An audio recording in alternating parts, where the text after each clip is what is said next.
दोस्तों, साथियों, अजीज़ों, अस्सलाम वालेकुम वरहमतुल्लाहि वबरकातुहू। तो गाइज़, आज हम आपके लिए लेकर आए हैं हफ़ीज़ जालंधरी। हफ़ीज़ जालंधरी एक बहुत अच्छे शायर गुजरे हैं कि हफ़ीज़ जालंधरी 14 नवंबर 1900 ईस्वी को जालंधर में पैदा हुए। उनके वालिद मौलवी शमसुद्दीन हाफिज़ कुरान थे।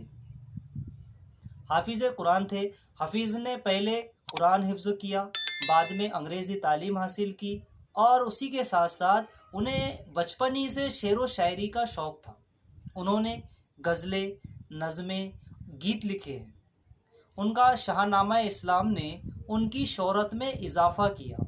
तो ये एक तवील नज़म है और इसमें इस्लामी तारीख़ को मंजूम किया गया है। हफ़ीज़ जालंधरी का इंतकाल 21 दिसंबर 1982 ईस्वी को लाहौर में हुआ। उनकी मशहूर किताबें नग़्मा-ए-ज़ार, सोज़ो साज़ और तलख़ाबा-ए-शिरीन वगैरह वगैरह ये उनकी किताबों के नाम हैं।